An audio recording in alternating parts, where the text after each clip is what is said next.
Good evening and welcome to Christ Church Cathedral. It's wonderful to see you here. My name is Beverly Gibson and I am the Dean of Christ Church Cathedral.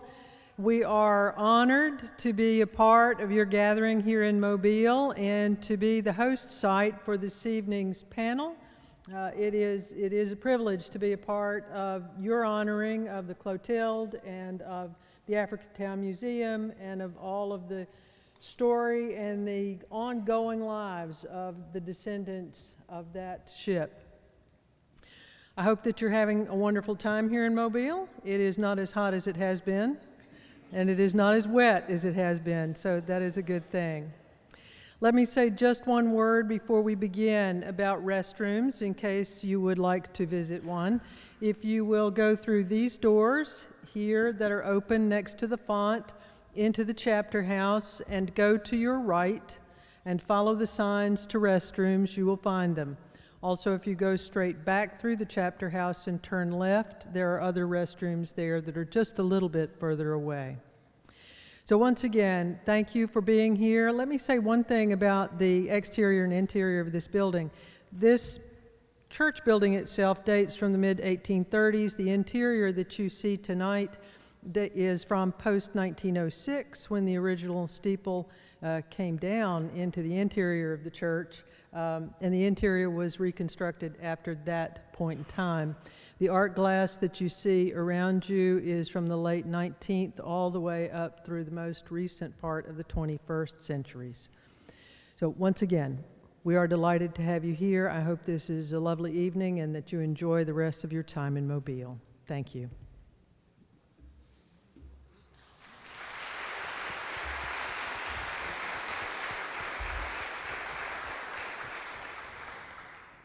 Good evening, beloveds.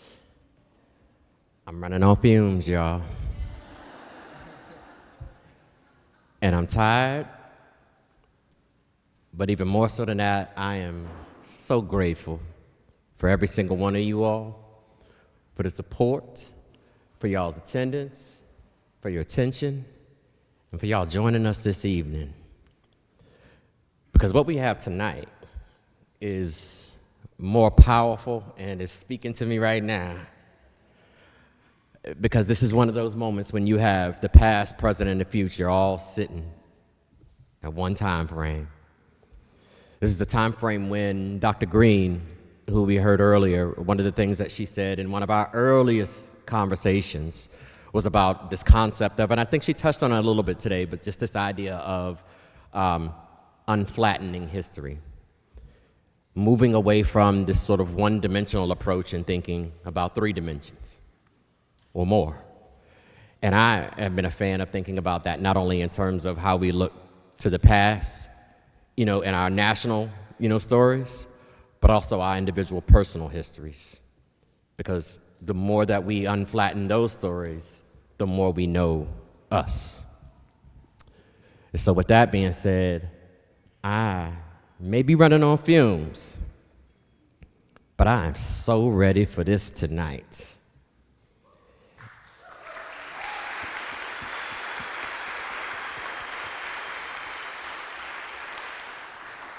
So with that being said, I want to introduce my homie, Lance Wheeler.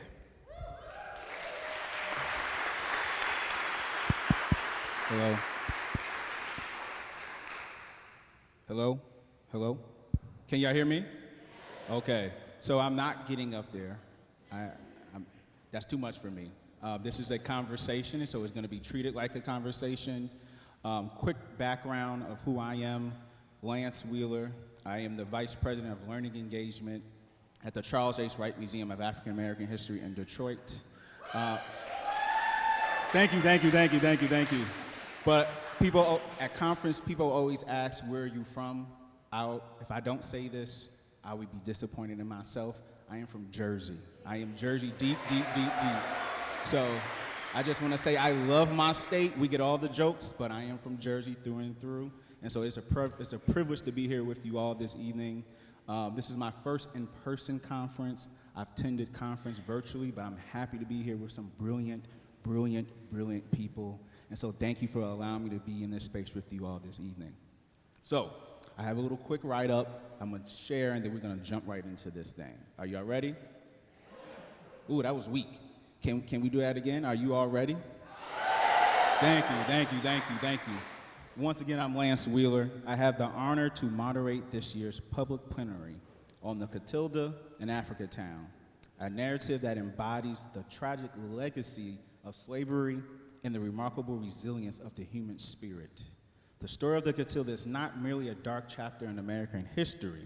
It is a testament to the enduring strength and culture and identity of those who survived its horrors and laid the foundations of Africatown. The recent discovery of the Clotilda is more than just an archaeological milestone. It is a sacred responsibility to illuminate the voices and stories that have long been marginalized and overlooked. For nearly 160 years, the descendants of Africatown have preserved the memory of their ancestors, safeguarding a history that was almost erased. Their voices are the key to understanding this history in its full complexity, and it is our collective duty to elevate and amplify them with the depth, dignity, and reverence they deserve. This panel is not just about interpreting history. It is about reclaiming and restoring it, ensuring that the legacy of those who endure the unimaginable suffering is honored and their descendants are empowered to tell their own stories. As we gather on this evening, we recognize that this dialogue transcends the past, it encompasses the present, and it shapes the future. The work that we do here is essential in shaping how future generations will understand and remember this history. I am deeply grateful to engage in this critical conversation alongside the descendants, those who have dedicated their lives in preserving this vital narrative. Together, we have the opportunity to continue the work of justice, healing, and truth-telling that the discovery of the Clotilda has made possible. So, as you know, as we prep for conversations, we always get a call, we talk months ahead in advance, and so we decided for this conversation over the past month, we collectively agreed that the most meaningful way to approach it was not for me or the scholars on this panel to lead the discussion.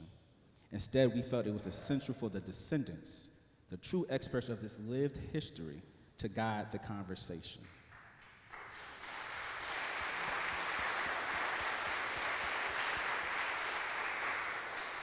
The rest of us on this panel are here to offer our expertise, but our primary role is to support the descendants in sharing their story. Before we begin this conversation, I'm going to turn it over to Jeremy Ellis, the president and founder of the Clotilda Descendant Association, Patricia Frazier, Miss Pat, fifth generation of descendants of Lodi Kengo Dennison. They will take a moment to honor their ancestors, those who had the tenacity to do more than just survive. They lived, they laughed, they loved, and they ensured their stories will continue through their descendants. Once again, we will take this moment of silence as we listen to the names of their ancestors. I think I'll get up and read.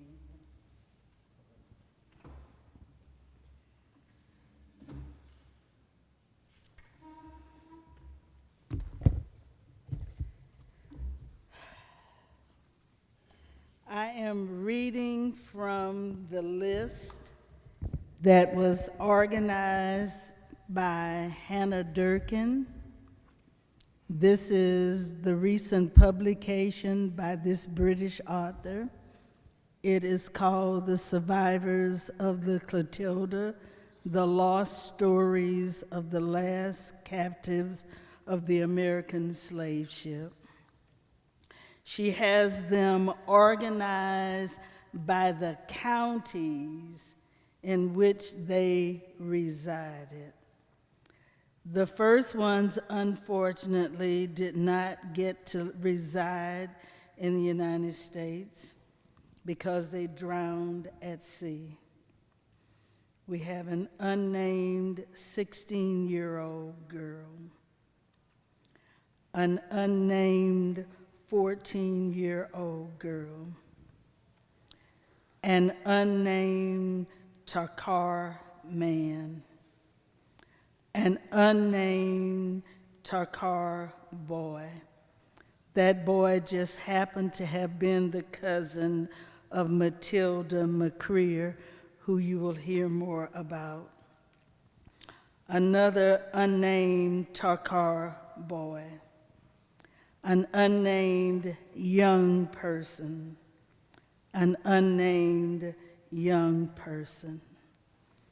So because we think that as many as 7 died before arriving, even though people commonly say the 110, we think that maybe only 103 arrived in Mobile. In Pickens County, 2 ancestors, one called Miller, one called Sani. In Baldwin County, something that you don't oftentimes hear much about, the ancestors were Judy Holland, Mary Langman, Lucky Dick, Melinda Evans, Napoleon Bonaparte, and Amy Greenwood Phillips. Some of you might have seen something in the news recently where the Sandy Simpson dealership in Baldwin County has restored a cemetery that's his property and right next door to the car dealership. Amy Greenwood Phillips is buried in that cemetery. In Mobile County, a man named Bully, another person called Ekota, Archie Thomas, Polly Shade, John Africa, Ariba Nellie Riggins, Peter Johnson, Rosalie Allen, Jabe Shade, Maggie Lewis, Josephine Lee, Peter Gumper Lee, Annie Keeby, Abile Celia Lewis, Adissa Wigfor Brunston, Samuel Johnson, Anthony Tony Thomas, Samson Martin, Shamba Wigfall, Charlie Lewis, Kanko Lottie Dennison, my great-great-grandmother, Zuma Livingston, Omalabe Katie Cooper, Abachi Clara Turner, Polly Allen, who happened to have been the husband of Rosalie or Rose Allen. They were Jeremy's ancestors. Alice Williams, Osiah Keeby, Kasula Kajo Lewis. They were listed according to the time in which they died, because Kasula Kajo Lewis was the last of the ancestors who lived in Africatown or in Mobile that died. Please, you will learn tonight he was not the last survivor that we thought for many years, but he was the last one here in the Mobile area. Only one person in Washington County, Abby Royal. Dallas, Marengo, and Wilcox County. I'm sure there are many of you who are becoming aware that everybody did not survive and live in Mobile. So there were a large number in this area. Cransey Creer, Guy Creer, Mahala Dansby, May Haywood, Peggy Creer, York Bryant, Gracie Creer, Pinkney Claiborne, Pat Bradley, Cuffy Smith, Jenny Smith, Martha Martin, Lucy Hunt, Osa Hunt Allen, Rachel Taylor, Cressia Dansby, Hester Thompson, Angus Cheney, Peter Johnson, a second Peter Johnson, Caroline Winters Perkins, Penelope Penny Britton, Sally Walker, Quilla Hutchinson Clanton Wheeler, Alice Burns, Alex Burns, Nathaniel Brown, Dinah Jenkins, Ridoshi Sally Smith, Matilda McCreer. Remember, her cousin had died on the voyage here. Then we have the last group that settled in Ottawa, Elmore, and Montgomery counties.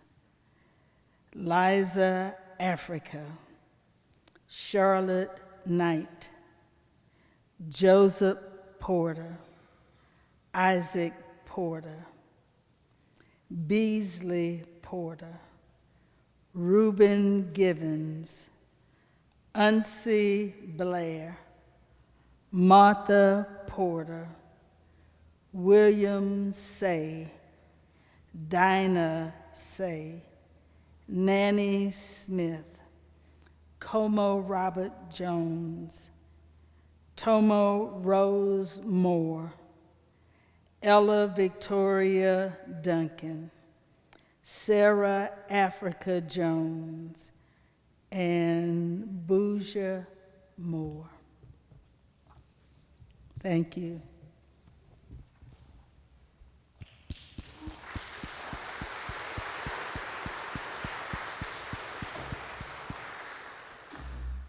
I want us to sit with that just for a little bit. It's important to do so. Once again, these were living, breathing people that laughed, that lived, that cried, that had families, that gave birth to descendants.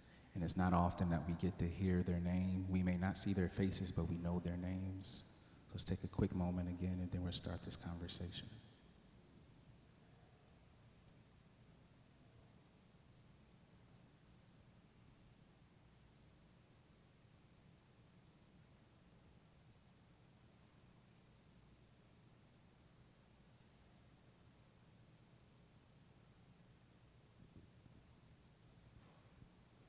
You ready?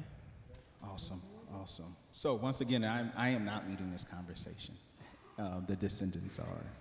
And so my first question, Jeremy or Pat, will you give us the history of the Clotilda? Well, let me jump. I'm jumping. I'm excited, as you can tell. Before we do that, let's go down the line and introduce yourselves, about 2 to 3 minutes of who you are, how are you related to the Clotilda, the project, or Africatown. And so let's do that. We'll start with you, Miss Pat. I'm sorry you want me to call you by your first name, but.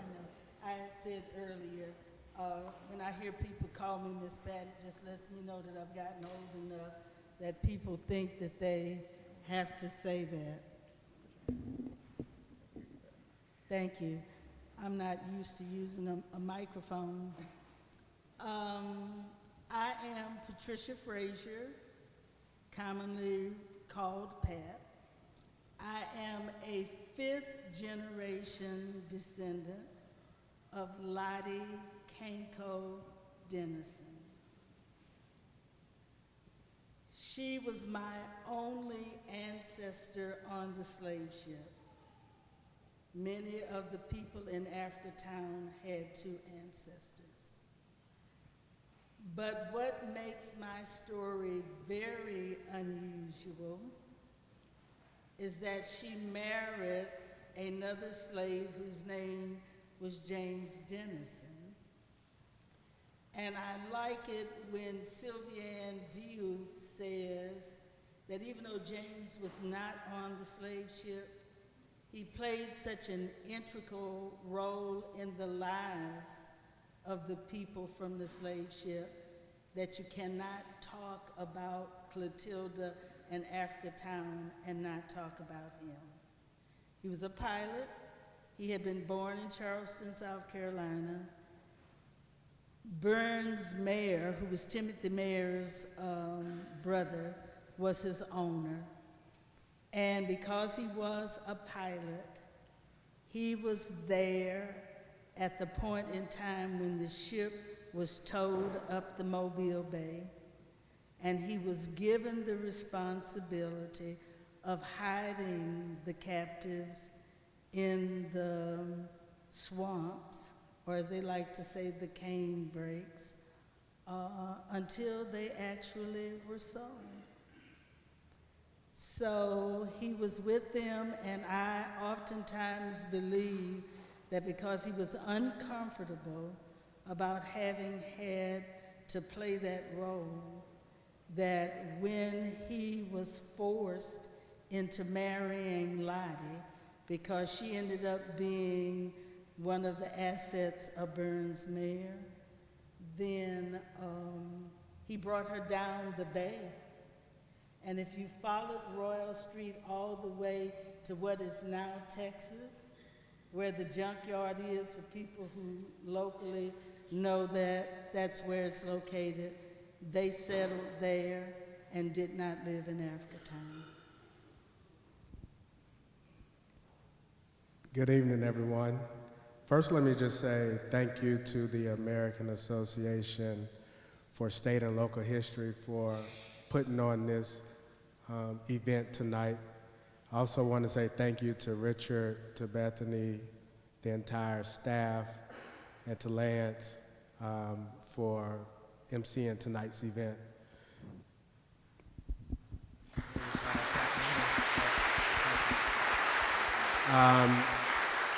Secondly, if you are a descendant and you are present, could you please just stand to be recognized? Thank you.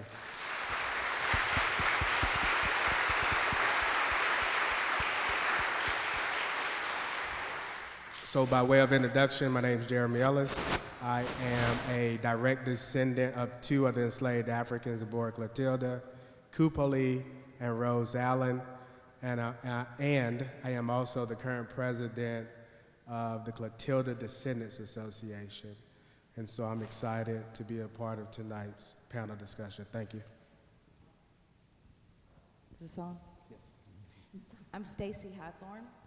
I'm the state archaeologist with the Alabama Historical Commission, and our agency is the agency that has the privilege of being stewards of the wreck of the Clotilda itself. I'm also the lead scientist and project manager for the Clotilda project itself, and have had the privilege of working with Africatown for quite some time from the beginning of the original National Register nomination. So thank you for including me. I feel honored to be here. Hello, everyone. My name is Jessica Fairley. I am the manager at the Africatown Heritage House. Many people ask me what is my connection to the Africatown story. I grew up just less than a mile away from Africatown. I had some of my greatest childhood memories in that area. My best friend is a descendant. It was the Descendants who taught me how to make a Southern staple gumbo. I've spent many times bouncing in and out of Africatown throughout my life. And when this job came available, it was a descendant who suggested that I apply. I applied upon her advice, and the History Museum selected me unanimously because they knew that I had a passion for this. This was not just a job for me. Every day I'm graced with meeting people from all over the world, not just the country. I've met people from all over the world whose lives have been changed because of the stories of the survivors of the Clotilda. This story I've seen it impact people who have come from your group who've come inside of the Heritage House. And I always tell people that when you leave, we want you to leave there with a sense of carrying the torch for us, because we can only touch so many people with this story there in Africatown. So now, once you learn this story, we hope you go forward and take it through the rest of the nation so that you may be able to reach back and help Africatown. Good evening. First, I want to say thank you to my fellow panelists. It is certainly an esteemed honor to sit beside you all in this process. My name is Carlos Finley. I am the Executive Director of the Africatown Redevelopment Corporation. My relationship to Africatown is one of service. My grandfather became the physician in the community in 1919. My father opened a drugstore in 1965 to serve the community's medical needs, and my sister Dora Franklin Finley created the African American Heritage Trail, and that organization, which I now serve as its president, has unveiled 3 historic markers in Africatown, the first 2 beginning in 2010, and then we added a 3rd in 2015. So I'm simply running my leg of the race to serve this community. It is an honor to do so. And Jessica said something really, really impactful when she said, it's not just a job. It's not just a job. It's our passion, and we love it. And we hope you enjoy yourselves in Mobile, and we are glad to be able to speak with you this evening. Thank you, panelists, for the quick introduction. We're going to jump right into this. Ms. Pat, Jeremy, can you please, one of you all, just give us the background of the Clotilda in Africatown? Absolutely, and now I'll be quick. By show of hands, how many people are familiar with this narrative and what took place in 1860? That's like, great. So I'll give you all the Cliff Notes version. There's a number of resources available. Dr. Hannah Durkin's book does an awesome job of giving a detailed analysis of what took place. But 1808, transatlantic slave, I'm gonna start big picture, so context. 1808, transatlantic slave trade was abolished. 1820 was the amendment to the Piracy Act. Why is that important? That's important because we know that on Clotilda's final voyage, a crime was committed. So fast forward, 40 years later, 1859, I'm gonna say this, I don't agree with it, but the folklore is that there was a bet that took place between Timothy Mayer, one of the a wealthy businessman, that he could illegally smuggle a shipload of, he used the N-word. And so fast forward 1860, Timothy Mayer commissioned Clotilda's final voyage. He would hire Captain William Foster, who actually built the schooner Clotilda, and on March the 4th, they would set sail right out of Mobile on their way to the west coast of Africa. A few things to take note of. During this time, Mobile was one of the busiest ports in the world.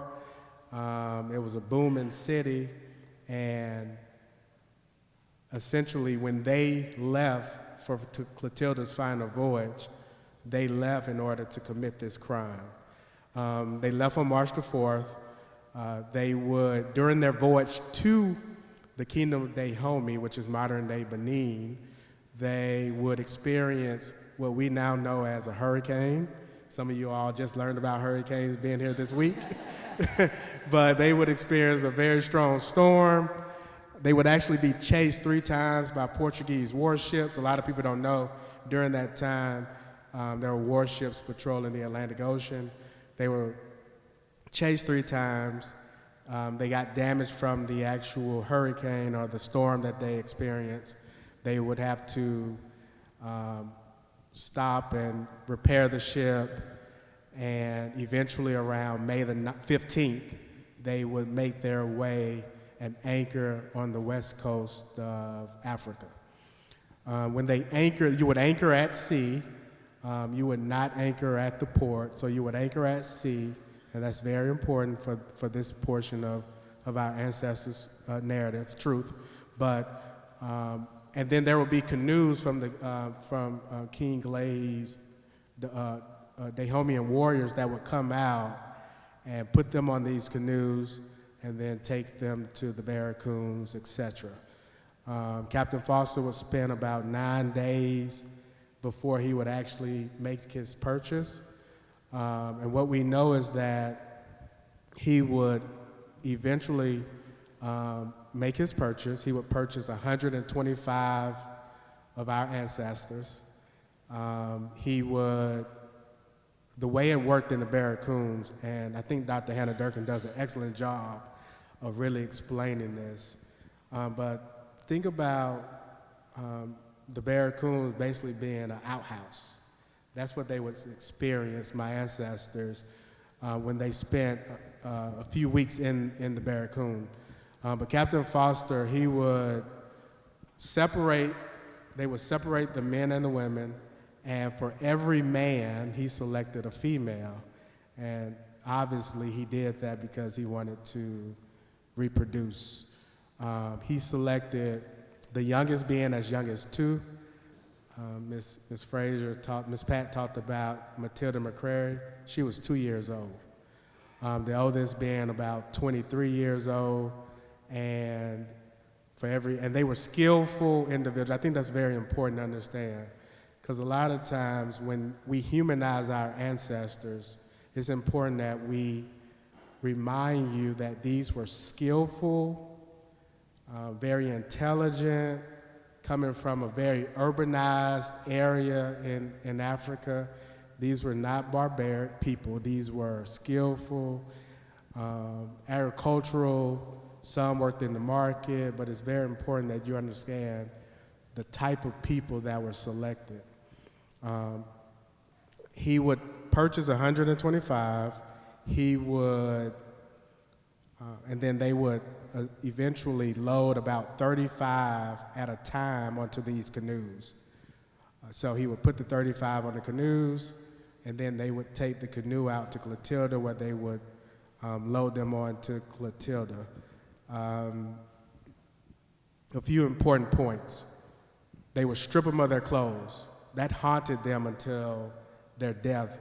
Cujo Lewis talks about in Zora Neale Hurston's Barracoon how that haunted them because they were stripped of their clothes, naked. This is May. It's hot, humid. The youngest is young as 3. Families separated. I think it's important that we acknowledge how they separated the families. There's one individual, Boudra, who would grow to be one of the most well-known of the survivors in the Montgomery area. And the role that she played has a very her narrative is amazing. If you understand kind of the role she played with even the civil rights movement and how she played a part of the civil rights movement. But she would leave behind her newborn baby. A new mother left behind her newborn baby. Those are the truths that we have that we're learning about and that we're telling. Matilda McCrary, her mother Gracie, would leave behind her 2 sons, right? And she would just come with her 2-year-old daughter and Matilda's sisters, and they would leave their brothers. And imagine being Gracie in the cargo hold of Clotilda with her 2-year-old daughter clinging to her, naked, crying, eating, sleeping, vomiting, all in that same area. That's what they experienced. Imagine Boudre hearing Matilda and being reminded, the 2-year-old, being reminded of her daughter her newborn daughter that she just left behind and she would never see. And Yahweh, who was one of the men who left behind his entire family. So that's what they would experience when on their voyage back to Mobile. And I'm gonna pick up the pace a little bit. But he would leave only with 110. They actually left behind 15. We talked about those warships patrolling the Atlantic, where those warships, they saw when they were loading that last 35, they saw those warships and they had to escape. So they would leave behind 15 and they would only leave with 110. That's how you get the 110. And for about 45 days, of which the first 13 days, the survivors were in the cargo hold of Clotilda. They were stacked to their sides. What we found out was they were actually stacked to their sides from the amazing work that Stacy and Jim Delgado are learning about. And so they would arrive around July the 8th, 1860. We know about 7 of them didn't make it. They would be transported from Clotilda onto the steamboat Czar, where they would then be sent up to the Mount Vernon area, hidden underneath John Dabney's plantation, and eventually they would be sold. And I'm gonna end with this. The very last lady that was sold, her name was Dana Miller. She was 13 years old at the time. She would be sold, sent up to the Gee's Bend area, where this 13-year-old girl who thought she was sold for a dime would be put in a cabin with 4 other men, where she would eventually become impregnated and have a child at that young of an age. But that's just some of what they would experience. We know about them starting, eventually those in the Mobile area would start Africatown, their own community, start their own church, purchase their own land in 1865 when they learned of their freedom. They would actually vote for the first time. My ancestor would actually vote 1874, November the 3rd, for the first time. And that's something that me and my family do every year to honor our ancestors. I'm saying that intentionally. We have an election coming up. Everyone should participate in the electoral process. My ancestors who were brought here illegally and would learn of their freedom April the 15th, knew the importance of the democratic process. So I'm going to pause there because we have a lot to get to, but I just wanted to give you all a holistic picture of what those 110 experienced. Thank you.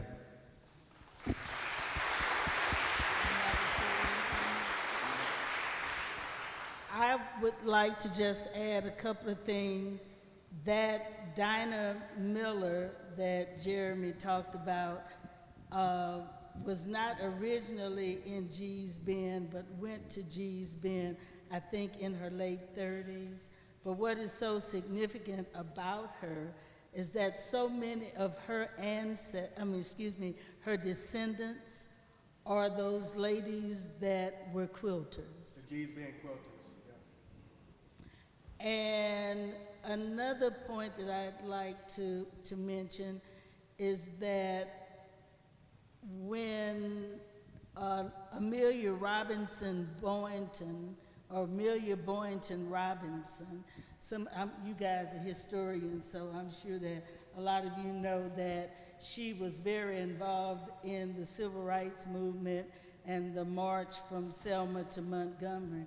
And I always say, she was the little lady that was there in the wheelchair when the Obamas visited in the Selma when they had the 50th anniversary.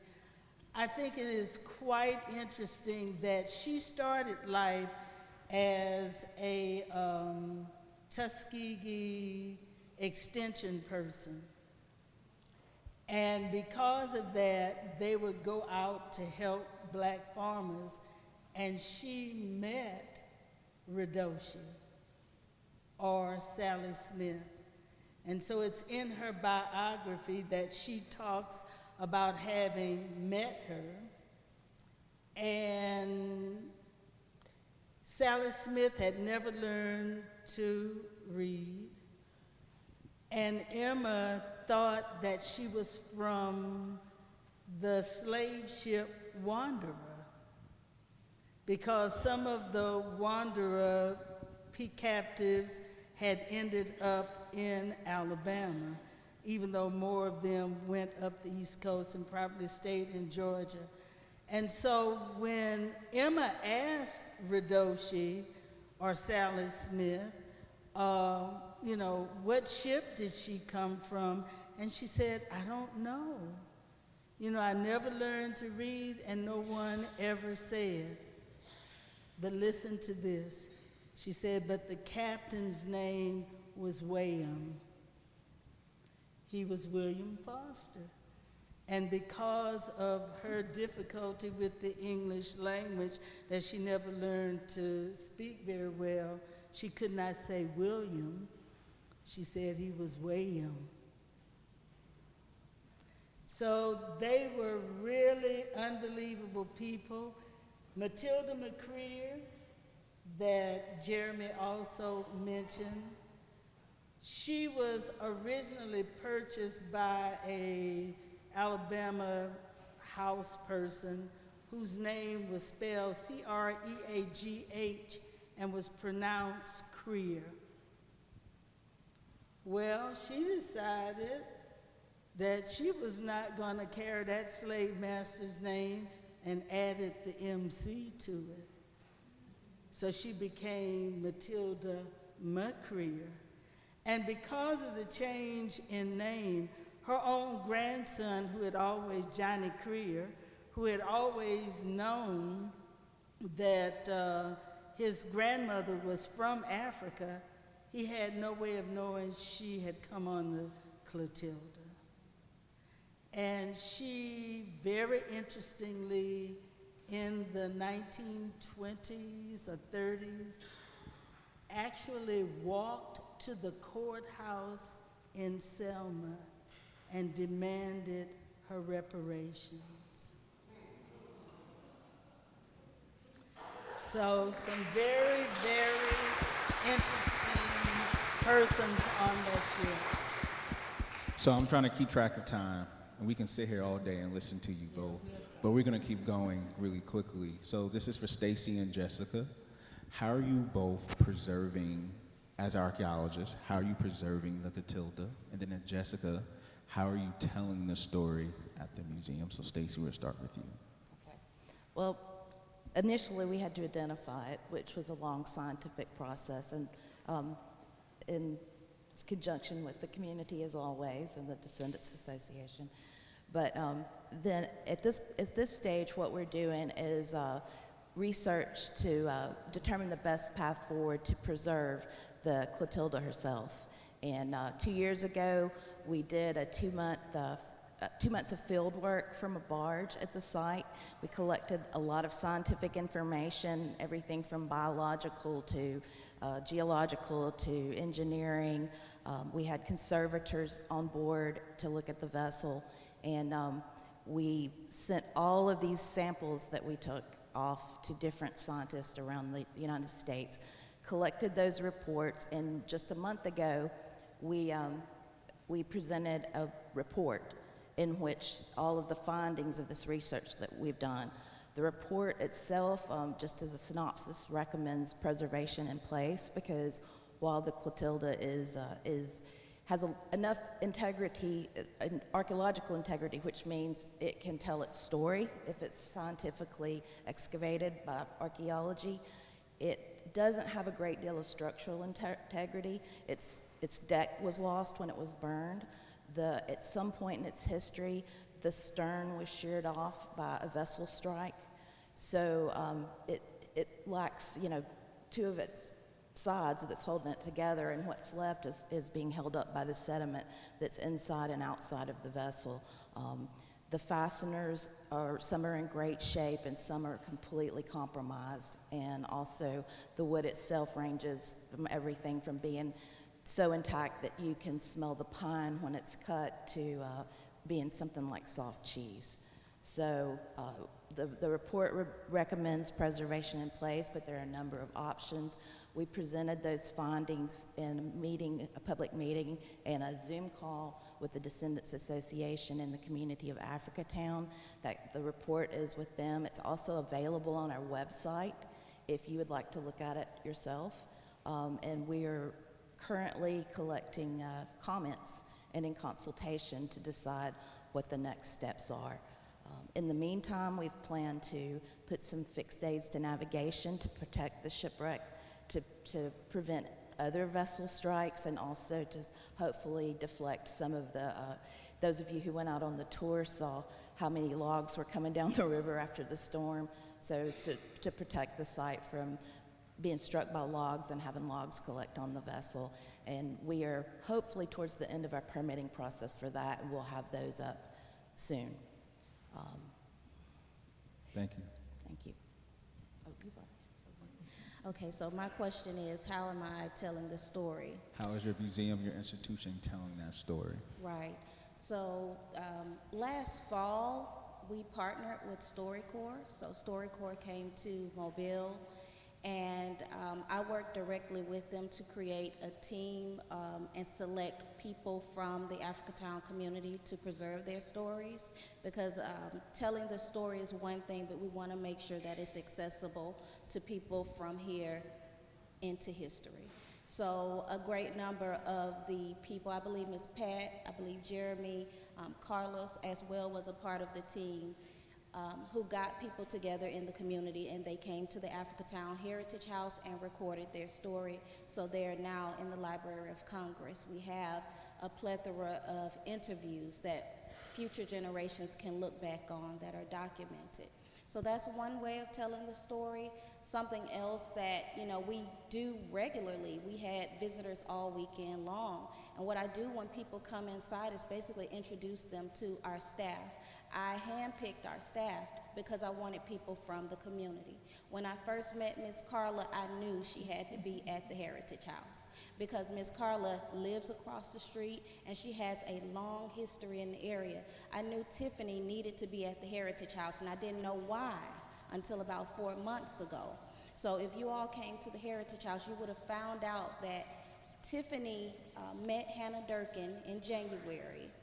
And when she met Hannah Durkin, Tiffany had no idea of who her grandfather's side was, what was his history.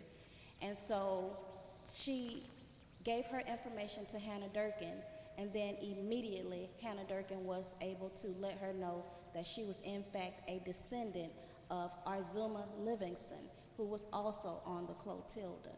And so Tiffany would do tours, because she's our museum educator. She would do tours with children, and she would always talk about Arzuma. She was always drawn to Arzuma, and she never knew that she was a descendant of Arzuma. So her great-grandmother was sitting over her shoulder the whole time for almost a year, and she didn't know that.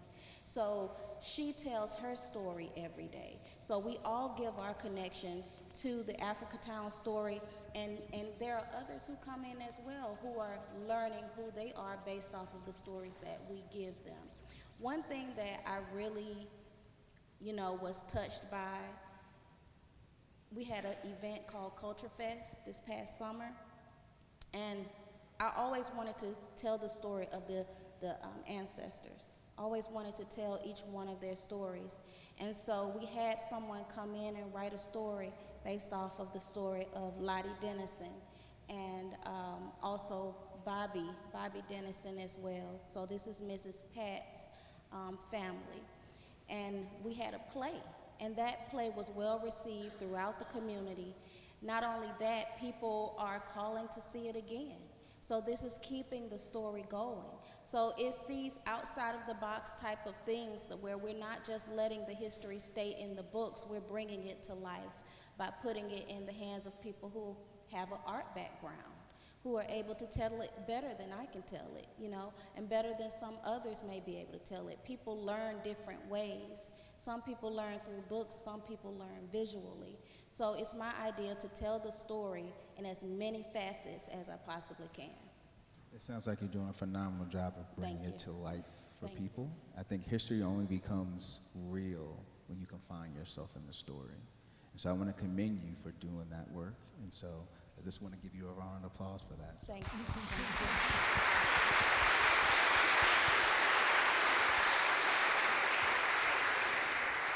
So my question is going to be towards Carlos, and then anybody else can help answer this question.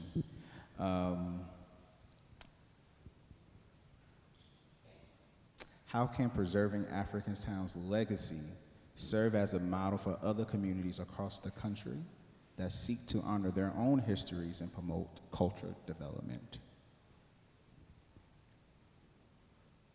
Africatown is, quite frankly, the same as any other community. There are people there who love their neighborhood.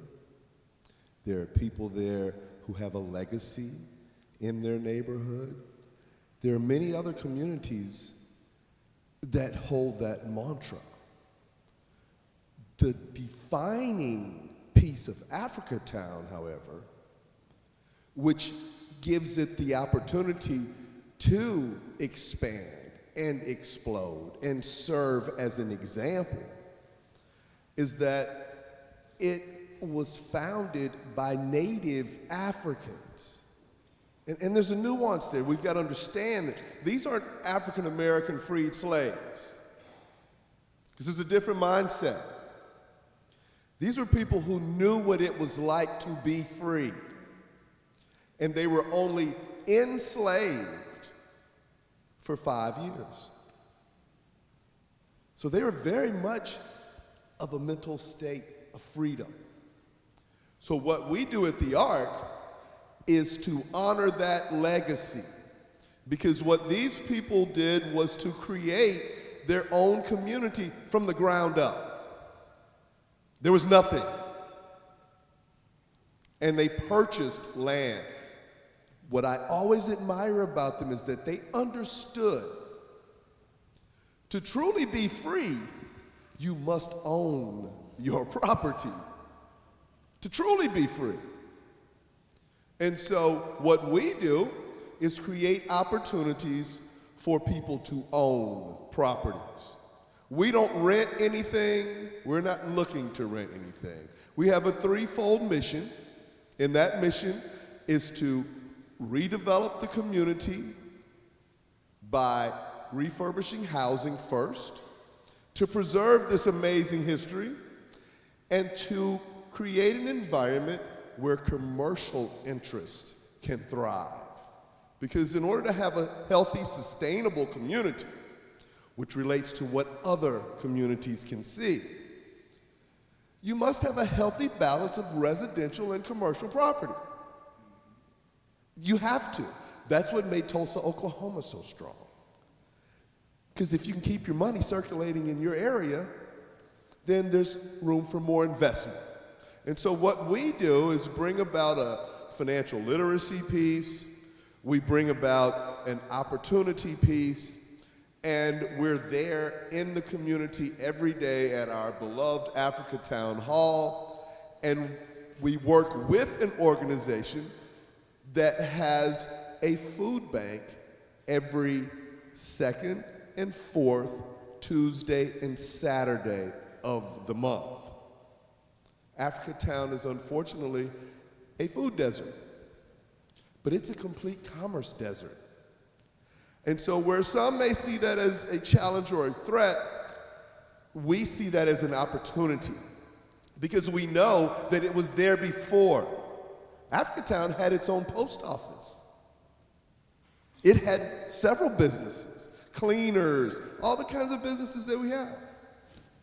And so we want to return that to this community.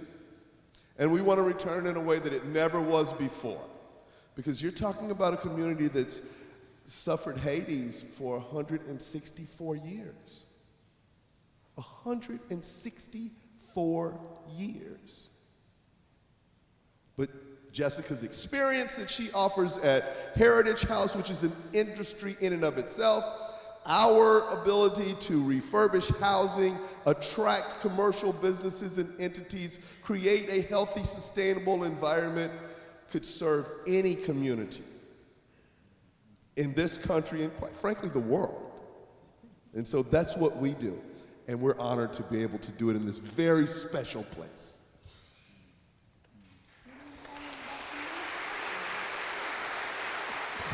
Oh, I'm sorry, they want me to tell you about our new houses. So the organization was formed in 2021, September 9th. Governor Ivey signed the act into law, which formed the Africatown Redevelopment Corporation. We are a quasi-governmental organization and a nonprofit.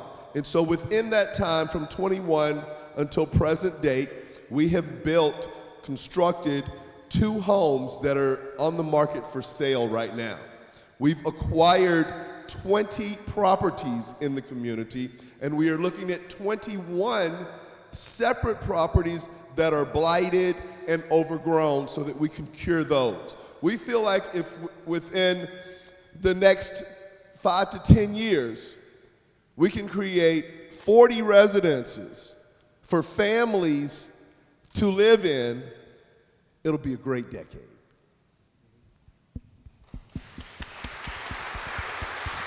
So I have one more question, and then we're going to open it up. And going through this process, this question has been heavy on my heart. Clearly, I'm a black man. I am an African-American man. And one of the questions that I first asked on the call or throughout there, it's, how dare the world, America, tell you your existence is not real? But for over 160 years, you all knew the truth. Your ancestors knew the truth. They ensured that you all knew, and you carried that forth. And so my question is to you two descendants. How does it feel for someone to say your existence now is true because we found the Clotilda, but the entire time you knew? I'll say this, but first, Lance, thank you for the question. In 1984, the Africatown Direct Descendants of Clotilda, Inc., the original Descendants organization, was founded. And my grandmother, who has long passed, was the last living president of that organization. And so from 1984 until Clotilda was founded, Descendants had been telling this truth, but no one would listen, right? No one would listen to Beatrice Ellis, who is my grandmother, and the other descendants that were a part of that original organization. So when you ask that question, I'm actually reminded of something Gary Lumber said recently, where he said Clotilda did his job. Because Clotilda, the actual schooner, had a role in, while the descendants, and while I was brought and raised up into this my entire life knowing, it just took time for the world to catch up because they've been telling this for years. And so Clotilda did his job. Clotilda essentially exposed world history. And so now, as a descendant of 2 of the enslaved Africans, I am a memory keeper. And it's ironic, and I'll say this last piece. I believe in Ecclesiastes. We're in church, so I can say a verse. Go ahead and do it. Ecclesiastes, it kind of said, one of my favorite verses talks about there's a time and a season for everything under the sun. And so for me, it's not ironic that I'm sitting here in front of the American Association of Local and State Historians, telling you all about this truth so that you can go out and be good stewards of this truth and debunk any myth that arises. So now that you know the truth and you know the history of what actually happened, you have an opportunity to also share this across the world, because this is world history. And so for me, this is just an honor just to even share that piece of the narrative. If I may, I'm going to walk down to the slide, because for almost as long as I could remember, you know, my family talked about it. So I just kind of responded like, it's about time for other people to know about it. Because most of us definitely knew, and I'm trying to wait for one slide to come up that I'll show you, and then you'll understand why it is that I've said that. Through the years, a picture is going to come up, and it's going to show that it was 1959. The people in Africatown thought that that was the 100th anniversary of the slave ship actually arriving. And so they dedicated a monument to Cudjoe Lewis. And that monument pretty much stayed in place until sometime in the 80s when somebody stole it or cut it off its base and threw it over in Baldwin County. I understand that maybe the History Museum may have it, but this is it. And I'm that little girl. That's my little brother. That's my cousin Bobby. That's my big brother. The lady here is Cudjoe Lewis's granddaughter, Angeline. It went away. The woman standing next to Angeline was my mother. And then on the right-hand side of that picture were two of Cudjoe Lewis's grandsons. The one I could remember best was Motley. And I'm not sure if the other one, you know, 1959, I'm 8 years old. I was born in 51. And then the other three ladies on that right-hand side were my grandmother and two of her sisters. They were Lottie Dennison's grandchildren. So through the years, I saw that photograph, and somebody was always talking about it. And my grandmother was forever saying something that her grandmother had said. So it was a constant part of my life. And so I was glad that other people knew, but I just didn't need other people knowing to validate the story for me. So that's pretty much it. This is